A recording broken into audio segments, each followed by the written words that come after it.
Well, gang, Carolina Jackpot time coming at you on Sunday morning. Hope everybody's doing well today. Is Carolina Jackpot down bad after yesterday? Not really. This is a familiar spot for me, Sundays in the fall.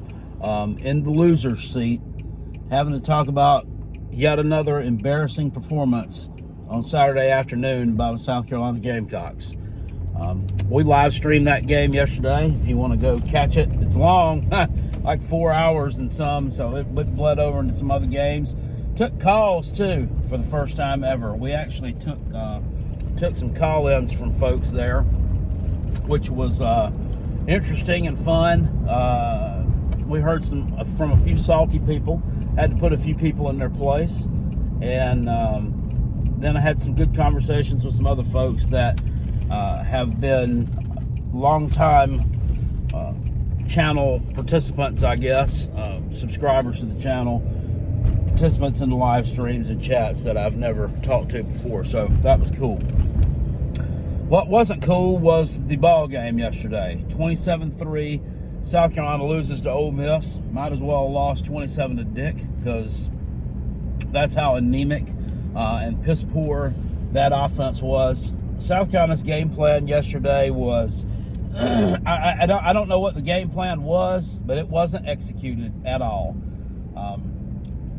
We've got a long road ahead of us this season, and I made a video yesterday after the loss demanding that Shane Beamer be fired, and I still feel that way. And y'all can sit here, and I told you guys over the summer that I was going to kind of lay off him for a little while until, we kind of saw what was going on. I was going to try to support him. He's the coach here.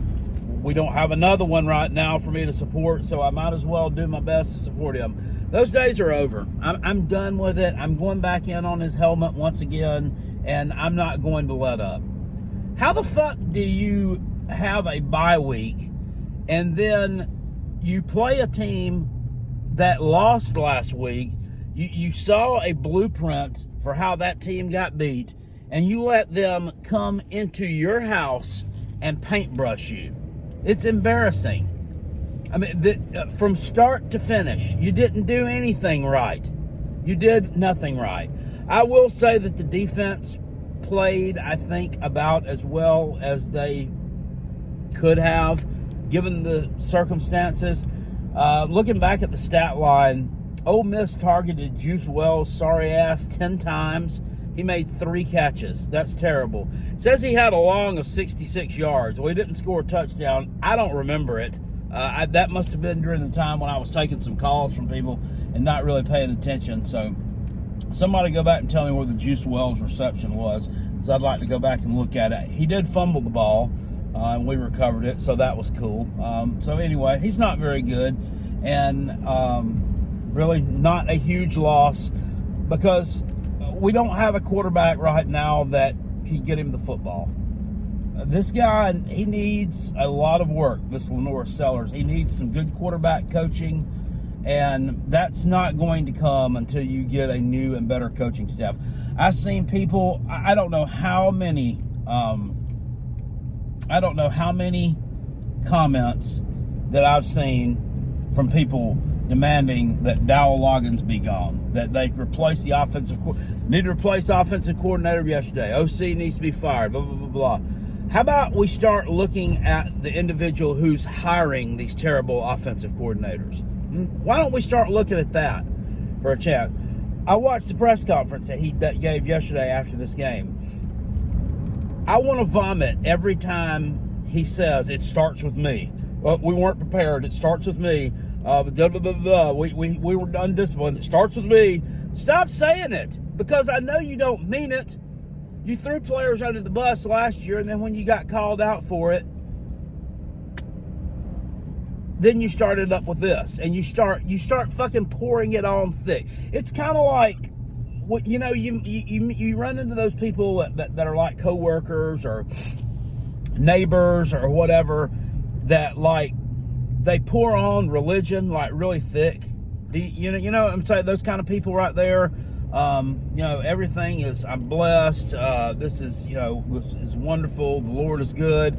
This, that, and other. And I'm not trying to make fun of the Lord here on the Lord's Day in any way, shape, or form. And I'm just giving this as like an example of those kind of people who just lay it on so thick that you just know behind the scenes their life is filled with, they're probably back here lighting satanic candles and having, seances and shit in the bathroom. That's the type of individuals that lay things on so thick that you just know they're phony. Or that, like, I've had people like that before at work, that always laid that stuff on, the stuff about the Lord. They just laid it on so thick, and then you'd end up catching them stealing. I mean, that's about. But anyway, that's what Shane Beamer with the disingenuous. It starts with me crap. I know he doesn't believe it. I know he wants to throw these players on the bus, but it does start with you, brother. It does. You have a talented roster. Is it the most talented roster in the SEC? No. Is it top 10 in the SEC? Probably not. I'd say you're probably about number 10-ish, 10, 11, as far as talent. You're not in the basement, but you're not at the top. The recruiting this past season, or this recruiting cycle we're not around, hadn't been great. But you've gotten some pretty good players. We just got a big-time flip yesterday. Malik Clark decommitted from Florida State on Thursday. Don't blame him. It's an absolute shithole. And he decided to commit to the Gamecocks. Doing it for his state is what he said. I quote tweeted that. And I told him I love you. But, we're going to need him a different coach. We're going to need a different coach for him. It's just the poor game planning, the poor preparation, just not being ready to play. I'm tired of it. Everybody out there, the fan base is tired of it. We're tired of the excuses, tired of the whining, tired of the crying. I want to see a winner now.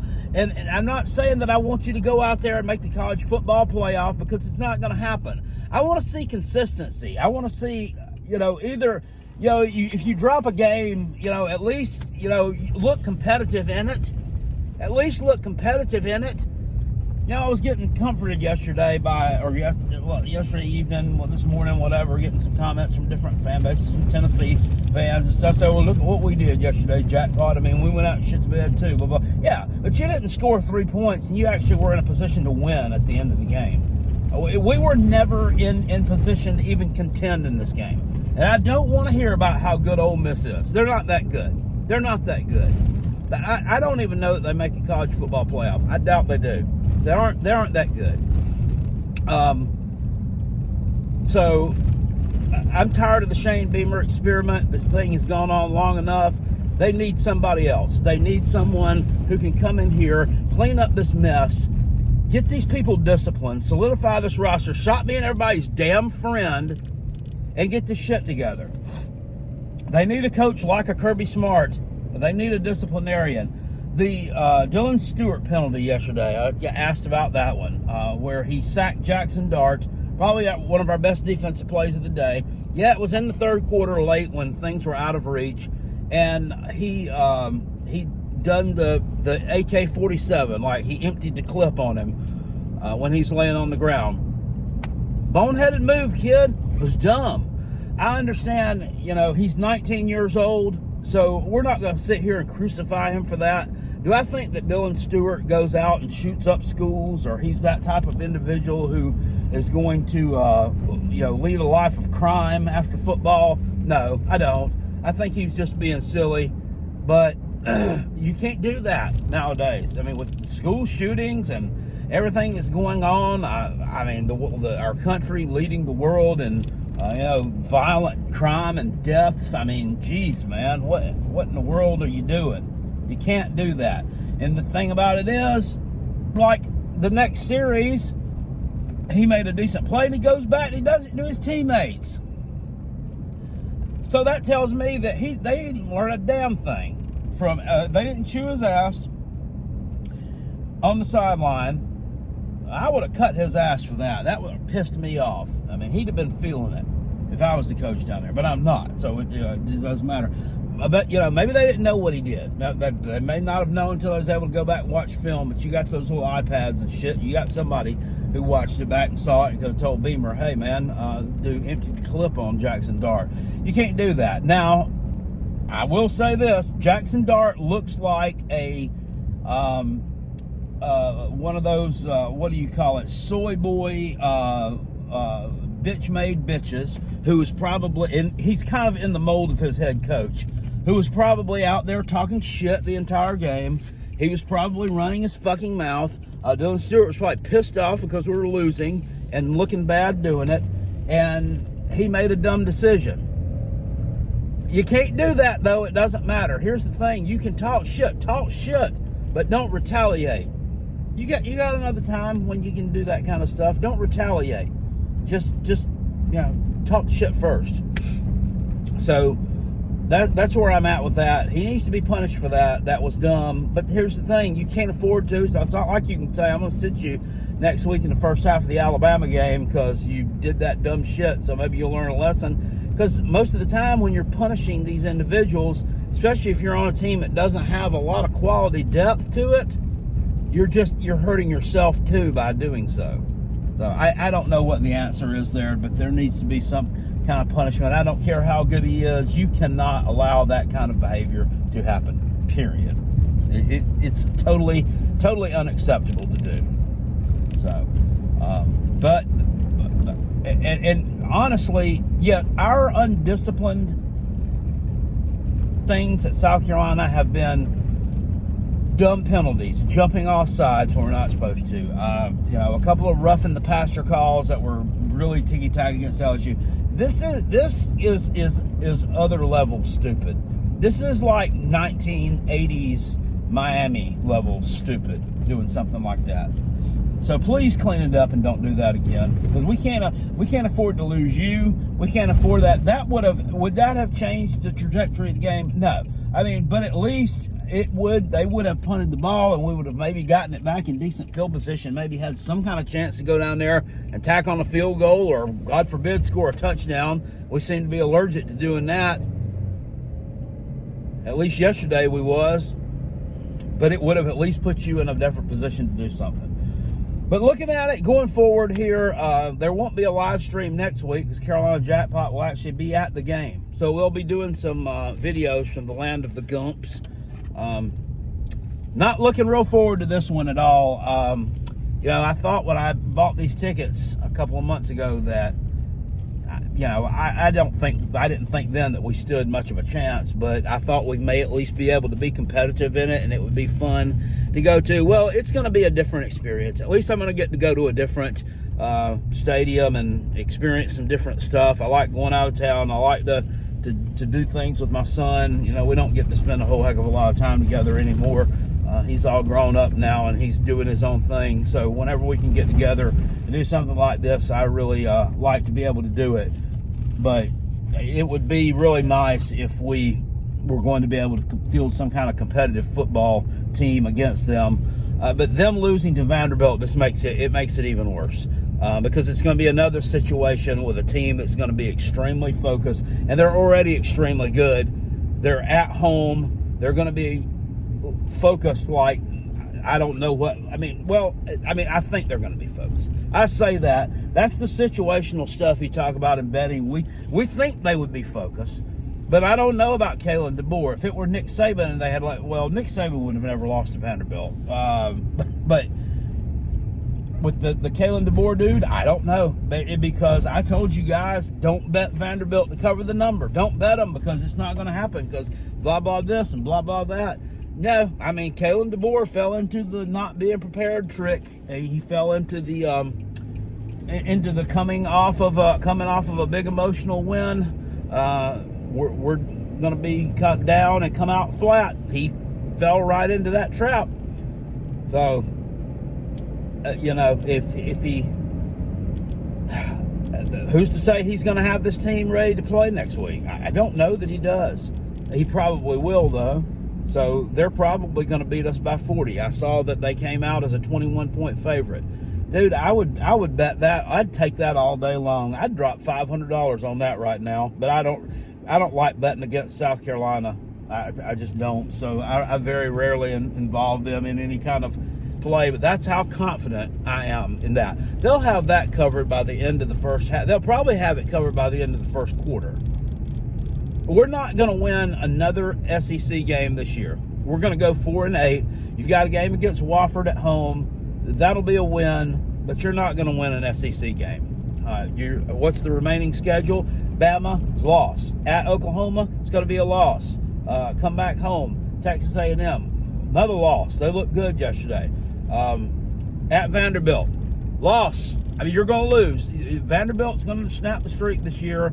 They took down Alabama. I mean, how can you? I mean, and it wasn't a fluky ass win. It wasn't like they kicked a field goal at the end after Alabama fumbled inexplicably to lose the game, and Vanderbilt had just hung around and stayed close. No, I mean, they were up on them for most of the game. It seemed like that wasn't a fluke. I mean, they beat them, and they're going to beat us too. So that streak's coming to an end. What is it? Tennessee? No, we don't play Tennessee. I can't even think. Mizzou, loss. I don't care that they looked bad against Texas A&M last week. We're not going to be able to do anything with them. That's going to be another home loss. And then on the road at Clemson. Unfortunately, probably, well, I want to say outside Vanderbilt, maybe Oklahoma. Clemson's probably one of the easier teams that you will play left on your schedule. But you're not going to beat them. It'll be another like a 30-0 game from a few years ago. We're just not able to get anything going. It's not going to be like last year's game because Clemson's offense has improved a little bit since then. Well, it's improved a good bit since then. So I'm seeing another 30-0 game like the 2021 one was. Just terrible, man. It's absolutely terrible. And that's another one. I will talk about it. I'm going to put out a video later on today talking about a lot of games. But Florida State, Clemson had the number 100 rush defense in the country. And Florida State they rushed for 1 yard last night. I think it was 1 yard total that they rushed for. Now, like sack yardage is in with that too, but still, 1 yard total. Just awful. Just awful. A lot of teams out there who are down bad. There's a lot of teams out there who are feeling themselves right now. But South Carolina is going to have to do something. If we go 4-8, which is what I'm predicting we're going to end up. We're not even in. This Jerry Palm guy from CBS Sports, he put his bowl projections out today. Up until this week, we were in the bowl projection. I mean, I was like, well, man, I think people at least think we're going to make a bowl game. He doesn't even have us projected to make a bowl this year. So that means he thinks we're winning 4 or 5 games. It's probably 4. And that's more likely. We're sitting at 3-2 right now. We'll have a losing record before you know it, and we'll be back in the toilet. I hate to be a doomsdayer. I hate to be the, put more black clouds over the top of where there's supposed to be a silver lining. I just can't do it. Nothing yesterday showed me that this team is moving forward. They've gotten worse. They backslid so far from where they were in that game against LSU offensively. That it's almost unbelievable that you could be that bad after a bye week. So anyway, Shane Beamer, I'm done with this guy. I'm done with it. I'm done with this clown. I don't care it doesn't matter. He might go out and spring an upset this year too. I mean, he may beat a Mizzou at home. I mean, he may end up. I doubt. It's very doubtful. He might be the Texas A&M. He's good for that about once a year, beating this. He may have already shot his shot this year with the Kentucky win. I think that Kentucky win made a lot of us think that we were a little bit better than what we really were. So that may have been his. In fact, I think it probably was. They're going 4-8. Just absolutely embarrassing. Just a terrible football program right now at this point. And I'm embarrassed sometimes to even wear my Gamecock clothes and shirts out in public. It's gotten to that point. I've always had a sense of pride about it, but you're just making a joke and a mockery out of yourselves. So you're going to have to get a new athletic director at some point here before the end of the year. You need to consider getting a new football coach too, because you're going to lose a lot of the fan base. Right now, you're still putting between 70 and 80,000 asses in the seats.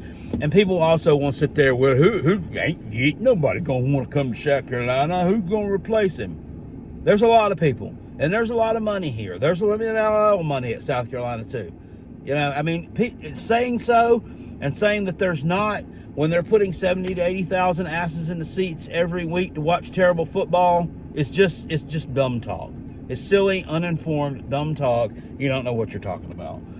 South Carolina could find a good coach if they'll just fucking do it. Get their head out of their ass, think outside the box, and find somebody good. Anyway, that's about all I got to say about that one, guys. I'll be talking to you all later on about some other games. I appreciate you very much. Peace, and I'm out of here. See y'all later. Go Cox.